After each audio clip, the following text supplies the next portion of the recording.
Hey everybody, so we're just at Falls Creek in Vancouver.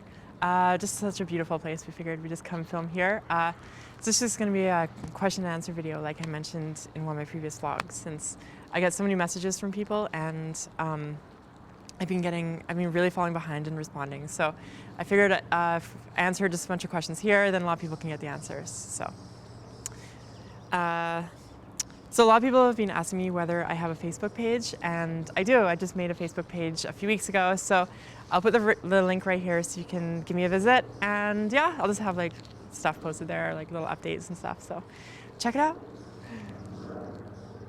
Okay, another question is, does one still feel transgender even when transitioned, or does emotion still influence your transgender visuality, even though we try so hard to be on the other side?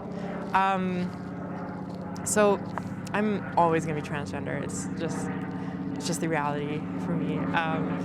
But I am feeling a lot more like a girl now, and I don't know, I totally feel like a girl actually. Like there's some days where I'm a little bit self-conscious or whatever for whatever reason, or I'm around like a really pretty girl and it just makes me feel self-conscious. But I think most girls would feel that if they're around a girl that they think is prettier than they are. So I think that's fairly normal. But I don't know. I think I sort of like being transgender. It's kind of like special and unique. So yeah, I do feel like a girl, but I am always gonna be transgender. A lot of people ask me how you get started with hormone replacement therapy. And the way it works in Vancouver, at least, is that you have to get your doctor to recommend you to a psychologist, and then that psychologist will give you a recommendation to start on hormones. And then you can get an appointment with an endocrinologist, and then they can do all your hormone stuff. So when I was looking for my psychologist, I just typed in transgender psychologist Vancouver into Google, and then I just did some research on some therapists here, and I found one that seemed to be really highly regarded in the transgender community, and she'd written a lot of papers about it, and she seemed to really know what she's talking about, so I went to her. And so that's how I started on hormones. But I know a lot of places have informed consent clinics where you can just go and you can just show them that you know what you're getting into and that you know what you're doing and everything, and then they'll give you a prescription for hormones. So check if your city has like an informed consent clinic. What is your sexual orientation? Well, I'm bisexual now. I used to be mostly into girls, or like only into girls really. But after I started on hormones, and I'd been on hormones for a while, I started to notice that I was finding guys more attractive, and I really like the way guys treat me, because it seems like they're way sweeter to you than they are if you're just another guy, obviously. But I just really like the way they treat me, and it's just really nice.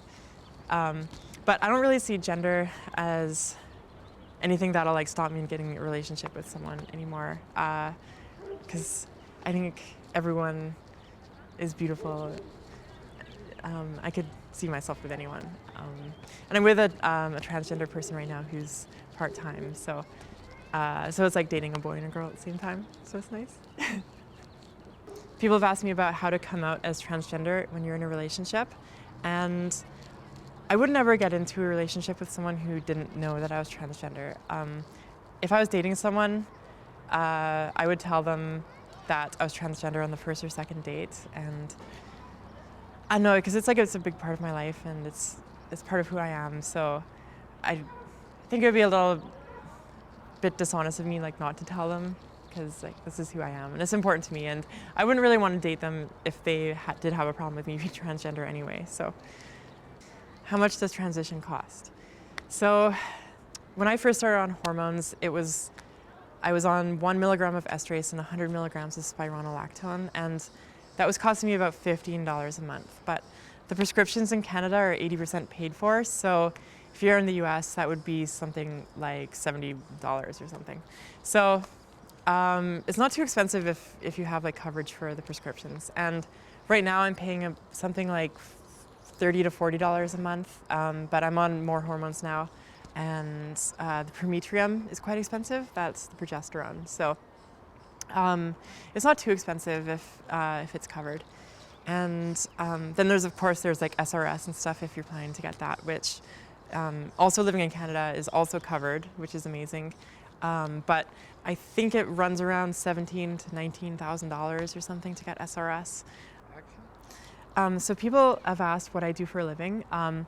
So I have a degree in mechanical engineering, and right now I'm just working at a place where I'm doing stuff about like HVAC systems in laboratories. I'm doing like lab inspections and stuff. And I also program some databases for them. So I'm programming like online databases using SQL and stuff like that, and also doing like some smaller Microsoft Access databases and stuff. So it's quite good. I like doing like that kind of logical kind of work, and it's kind of cool because I can just sit there listening to music the whole time. I'm usually just like programming to cool electronic dance music, so it's pretty fun.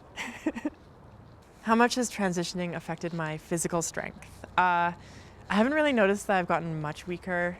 I think I have gotten like lost a little bit of strength, but in my like day-to-day activities, I haven't come across anything that like I couldn't do before or anything. Like I probably have gotten a little weaker, but it's nothing that I've really noticed. What effects have hormones had on your sex drive? It's definitely decreased my level of sex drive, but I still have a sex drive, and it's pretty good. For some reason, a lot of people want to know what my zodiac sign is, and I'm a Pisces. My birthday is March 2nd, and I'm not really a big person for zodiac signs, but I find that if you want to kind of know what type of personality someone is, the miggs-bryer personality test is a much better indication than a zodiac sign, because the miggs-bryer personality test is actually based on information about yourself, and really recommend you guys check it out. I'll put the link for that right here too. And in case you're wondering, I'm an INTJ. I've had some people ask me what my thoughts are on children and whether I've preserved any semen. Yes, I did. I have some frozen in a bank for someday, maybe in the future. I'm not exactly sure whether I want to have kids though. I just sort of froze it for like a just in case sort of thing. But right now in my life, I'm not really planning to have kids. It's just, I don't know.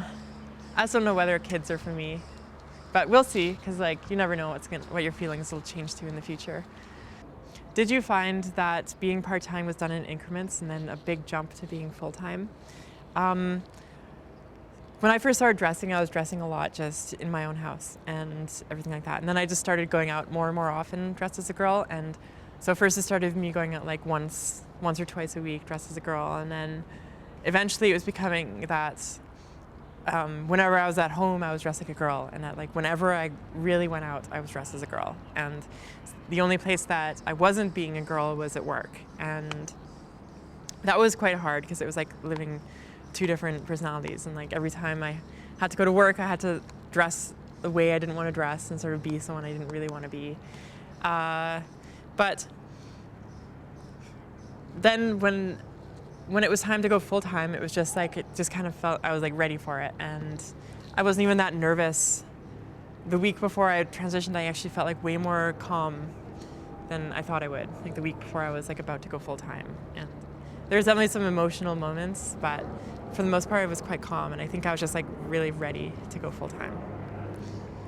Do you find that as time goes on, it's getting easier to speak in my voice? And yes, I have found it's easier. Before, when I first started full time and I was talking like this all the time, I found it did stress out my voice quite a bit. But now that I've been speaking like this for a while, it just comes pretty naturally. I've also noticed my voice has gotten better from when I first started, obviously. But you can see in my first vlog that my voice is quite a lot higher pitched and it doesn't quite sound as natural. And I think now it sounds quite natural. So my voice does get a little strained if I have to talk really loud, like at a club or something. But for the most part, I can just talk like this all the time. So yeah, it's not too much of a strain. Anyway, so those are all the questions I have right now. So I'll make another one of these videos later after I have a big build-up of questions, and I'll talk to you guys later. Okay, bye.